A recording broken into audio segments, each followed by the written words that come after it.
I was still in my apron after a double shift when my stepmom stepped into the kitchen, crossed her arms, and told me I now owed her $800 a month to live in the house I'd grown up in. Her voice was steady, rehearsed, like she'd been waiting for this moment. Blake yelled upstairs at his video game, Luna filmed herself in the hallway mirror, and somehow I was the one who needed to start contributing. I didn't argue. I didn't even blink, because she had no idea she'd just triggered the one secret capable of ending everything she'd built. People assume a house becomes yours the moment you move into it. But for me, this place was mine long before I understood what ownership meant. I was 8 when my mom died, and the world went quiet in a way no child should ever know. My grandparents, Harold and Elise, stepped in without hesitation. They sold their own place across the city, moved into this 4-bedroom home in Denver, and filled every corner with warmth my father couldn't give at the time. I remember evenings when Elise would sit beside me at the old dining table teaching me how to slice vegetables without rushing. The smell of simmering broth, the softness of her laugh, those things stitched the first layer of safety back into my life. Harold tended the garden outside, humming while trimming the roses my mom planted. Whenever the wind swept through the yard, it carried a little bit of her with it. That's why the house mattered. It wasn't walls. It was memory. Then Selena arrived. My father met her at a work event, and within months she was in our living room setting down glossy suitcases and announcing she didn't mind the older decor. She said it with a smile that didn't match her eyes. The first week she reorganized the entire kitchen. The second, she cleared out Elise's ceramic bowls, quietly replacing them with things she called modern. Harold simply nodded, but I caught the way his jaw tightened. Selena's children, Blake and Luna, slipped into the house like they'd been here forever. Blake claimed the downstairs den for his gaming setup. Luna spread her outfits across 2 closets and declared the lighting terrible for photos. I was 12 when the chores began shifting my way. Small things at first, vacuuming, setting the table, then laundry, then everything. Whenever I asked why Blake and Luna didn't help, Selena would tilt her head and say, "They have different needs, sweetheart. You're more mature." My father didn't push back. He seemed grateful to have someone taking charge of a household he'd abandoned emotionally for years. By the time I was 16, I'd memorized everyone's routines. Blake slept until noon, leaving sour-smelling clothes piled in the hallway. Luna rehearsed her fake laugh in the mirror while filming makeup videos she never posted. Selena floated from room to room, touching surfaces lightly with her fingertips as if testing for dust. She always paused at my mother's framed photo in the hallway, but never acknowledged it. Outside this house, my life felt normal school friends, part-time work. Inside, I was an unpaid maid, slipping through the same rooms my grandparents once protected. Yet I stayed quiet, convincing myself it was temporary, that Dad needed peace, that kindness was a form of strength.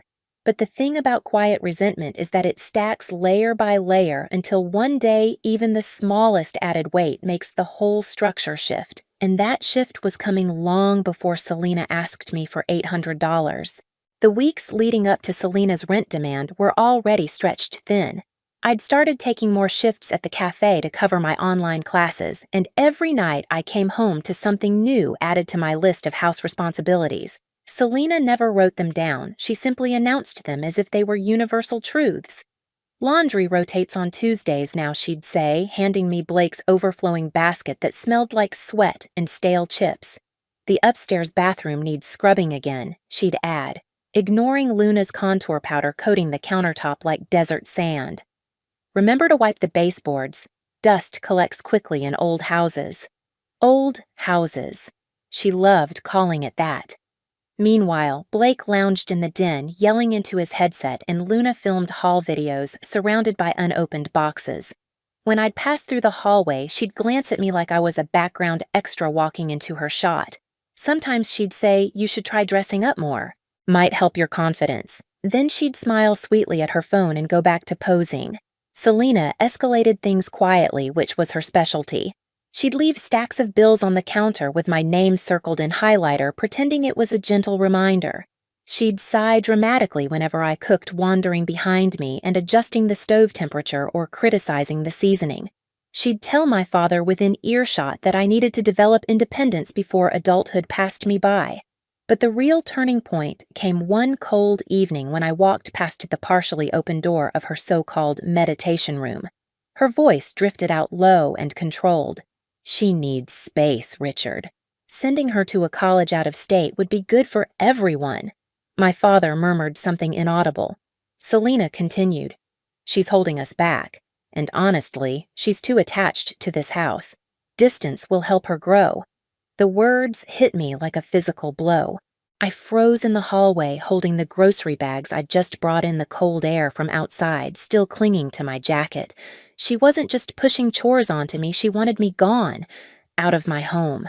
Away from my memories. Out of the way. Later that night, while I folded a stack of towels in the laundry room, I replayed the conversation in my mind.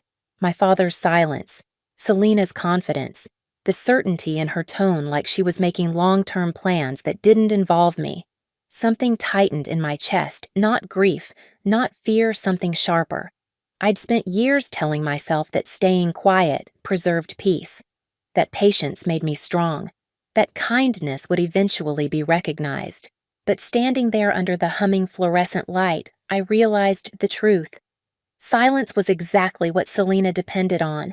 She thought she knew everything about this house. She thought she understood every advantage she had. She thought I was too timid to push back, and she was wrong. Because that very night, I remembered something my grandmother once told me as she kneaded dough at the kitchen counter. The moment you let someone rewrite your place in your own home, you lose more than space. You lose yourself. I wasn't ready to lose anything else. And the first step to taking myself back started with a discovery Selena never saw coming. The next morning, the house felt colder than usual. Not temperature, something else. Something in the walls. In the silence.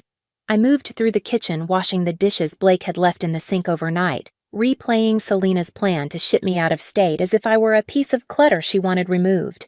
It wasn't fear anymore. It was clarity. After finishing the dishes, I walked into the storage room at the back of the house, a place that still smelled faintly of Elise's lavender sachets. Dust motes drifted through the thin beam of winter sunlight as I pulled open an old cedar chest. Inside were things I hadn't touched in years: Harold's gardening gloves, a faded recipe book, brittle photos curled at the edges. And then I found the envelope, my name written in my grandmother's handwriting, sharp, steady, intentional. My hands trembled as I opened it. Inside were documents. No specific labels, no complicated forms, just straightforward statements confirming something I had never imagined. Harold and Elise hadn't just moved into this house with us. They had bought it outright and transferred ownership to me long before they passed, quietly, intentionally, as if they knew I would someday need the protection. For a long moment, I just sat there on the wooden floor, the envelope resting in my lap, the room spinning with memories of Elise humming in the kitchen and Harold tapping mud off his boots by the back door. I felt their presence like a hand on my shoulder, not urging me toward revenge, just reminding me that I'd never been as alone as Selena wanted me to believe. Later that afternoon, I drove across Denver to see Marilyn, my mom's closest friend. Her small, craftsman-style home smelled like cinnamon and old books. She listened without interrupting as I told her everything. Selena's manipulation, my father's passivity, the rent demand, the plan to send me away, the documents my grandparents had left for me. When I finished, she nodded slowly. "Aurora, your grandparents trusted you more than anyone. They saw who Selena was long before you did. This isn't just a house, it's your boundary. And you have every right to protect it." Her words settled into my bones. We spent the next hour reviewing what I'd found, sorting through additional papers Elise had once given Marilyn for safekeeping. There were old Bill's notes from Harold about the property and a few recorded voicemails that caught Selena speaking harshly to Elise years ago, nothing dramatic but enough to confirm a pattern. Evidence wasn't vengeance, it was truth. By the time I left Marilyn's house, the sun had dipped behind Denver's rooftops, casting the whole city in muted blue. I drove home with a steadiness I hadn't felt in years. Determination. Purpose. Selena wanted to push me out. Instead, she'd pushed me into remembering who this house truly belonged to. That night, as I walked through the front door and saw Selena sitting on the couch, scrolling through her phone, I understood something with absolute certainty. She had no idea the power she'd just handed me. And by the end of the week, the balance in this house would shift forever. I didn't plan to confront Selena that soon. I thought I'd need days, maybe weeks, to steady myself. Instead, she cornered me the very next evening. I'd just come home from a closing shift, the smell of espresso still clinging to my clothes, when I found her sitting at the dining table with a folder placed neatly in front of her. Blake sprawled on the couch behind her headset around his neck, and Luna sat cross-legged on the floor, scrolling on her phone as if the house were a studio set for her next post. Selena smiled without warmth. Perfect timing, Aurora. We need to discuss your financial contribution. There it was. The line she'd rehearsed, the beginning of the end. I hung up my coat and walked in slowly, letting the quiet stretch. Contribution. Yes, she said, sliding a sheet of paper toward me. $800 a month, plus your share of utilities. It's only fair. She paused, glancing dramatically at Blake and Luna. Everyone has responsibilities. I looked at her then, at her children. Blake picking crumbs off his shirt, Luna adjusting her ring light. Everyone, I asked softly. Selena blinked. Don't be difficult. They're focusing on their futures. You're working now. A laugh escaped me, small, humorless. Their futures, Blake scoffed. Don't start Aurora. Luna flipped her hair. Some people don't get it. Selena's expression hardened. This is happening. Your father agrees. It's time you learned independence. Independence. In the house, built by my grandparents' sacrifices. The house I'd cooked and cleaned in, grown up in. The house Elise had cried in after losing her daughter and Harold had repaired board by board with his own hands. Selena had chosen the wrong word. I straightened, sliding the paper back to her. If you want a discussion, call everyone downstairs.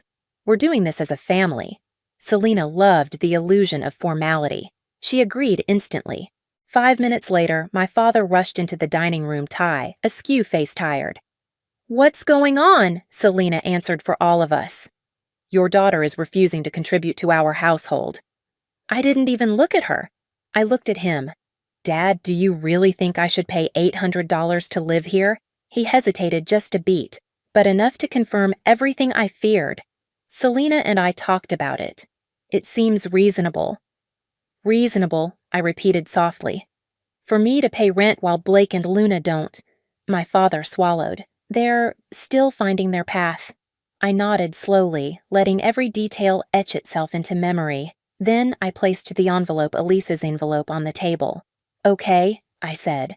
Then let's talk about the house. Selena's face twitched a tiny glitch beneath the makeup. What does that mean? I opened the envelope and set the documents down, not pushing them toward anyone, just letting them exist. Letting the truth sit between us. This house, I said quietly, legally belongs to me. Silence fell like a shockwave. Blake stopped mid-breath. Luna lowered her phone. My father's eyes widened. Recognition, guilt, resignation. Selena laughed first, too loudly. What is this? Some fantasy, you can ask Dad. I said, my voice even. He's known since Harold and Elise passed. My father closed his eyes. Selena. It's true. They put the house in Aurora's name. The room froze. A stillness so complete it felt like the house itself was holding its breath. Selena stood abruptly, chair scraping harshly against the floor. Why wasn't I told, she demanded. Why wouldn't you share something like this with me? My father shrank under her stare. It didn't seem necessary. Not necessary, she nearly shouted. I've managed this home for years. I deserve to know I cut in. Deserve you've treated me like unpaid labor in the home my grandparents gave me. Selena pointed a shaking finger at me. You ungrateful no. I said, my voice sharp as glass. We're done rewriting reality. I reached into my bag and placed a second folder on the table. This, I continued, is a summary of every payment, every bill, every expense I've covered for the house for years. My father's face fell as he skimmed the pages. Aurora? Why didn't you tell me you never asked? Selena grabbed the papers, scanning them with frantic disbelief. You think this proves anything. You think you can push me around because you found old paperwork I didn't react. Instead, I pulled out my phone and pressed play. Her voice filled the room, the recording from her meditation room. "She needs space, Richard. Sending her to a college out of state would be good for everyone. She's holding us back. She's too attached to this house." My father went pale. Blake muttered "damn" under his breath. Luna's face drained of color. Selena lunged for the phone. "You recorded me, that's legal," I said calmly. "And necessary." She looked between all of us, realizing her performance was collapsing. "This is my home," she whispered fiercely. "I've been here 12 years. You don't get to kick me out." I opened the final folder and slid it toward her. "You're right, I don't get to. The law does." She stared down at the eviction notice's official completed stamped. Her mouth fell open as though the floor had shifted beneath her feet. "You can't do this," she said, voice trembling. "Richard, say something." My father looked at her not cruelly, but with an exhaustion so deep it softened his entire posture. "Selena, it's her house." Blake jumped to his feet. "Where are we supposed to go that I said is no longer my responsibility?" Luna's eyes filled with tears, but even then she lifted her phone slightly as if instinctively preparing to film her own meltdown. Selena shook her head, muttering, "This is absurd. This is revenge." "No," I said. "This is a boundary you forced me to draw." The room swirled with shock, denial, scrambling accusations. Selena paced. Blake cursed. Luna cried softly. My father sank into a chair like a man finally seeing the wreckage around him. I simply gathered the papers, placed them back into Elise's envelope, and took a step toward the hallway. "You have 2 weeks," I said. "Then I take back my home." Selena stopped moving. "You think you're strong enough to do this." I met her eyes, steady, unshaken. "I didn't think so before. But you helped me understand what strength really looks like." And as I walked upstairs to my room, leaving all 3 of them in stunned silence, I felt something I hadn't felt in years. Not fear, not guilt, but the unmistakable weight of my grandparents' faith settling firmly onto my shoulders. The eviction wasn't revenge, it was reclamation. And for the first time, this house finally felt like mine again. 2 weeks passed faster than any of us expected. The morning Selena finally left the house felt strangely quiet. No synthetic perfume clouding the hallway, no raised voices drifting from the den, no demands disguised as suggestions. Blake hauled out his gaming equipment with loud complaints, and Luna cried the entire time, but none of it shook me. I watched from the doorway, steady grounded, knowing this wasn't cruelty. It was correction. My father didn't move out, not officially, but he spent most nights elsewhere. When he did stop by, he seemed smaller, as if he were standing in the ruins of something he hadn't realized he helped build. We talked a few times, soft, uncertain conversations, but neither of us pretended things could return to the old shape. Once the house was empty, I opened all the windows and let Denver's cold winter air wash through every room. Marilyn moved into one of the spare bedrooms a week later, bringing homemade soup and stories about my mom I'd never heard before. Together, we restored the small things Elise had once loved. For the first time in years, I woke up without bracing myself. The house wasn't a battlefield anymore. It was a home. Looking back, reclaiming this house wasn't about walls or paperwork. It was about finally choosing myself after years of shrinking to make room for people who never intended to offer anything back. My grandparents didn't leave me a home. They left me a reminder that love protects even long after it's gone. If you've ever had to fight for your place in your own family, you're not alone. Share your story in the comments and subscribe so you don't miss the next one.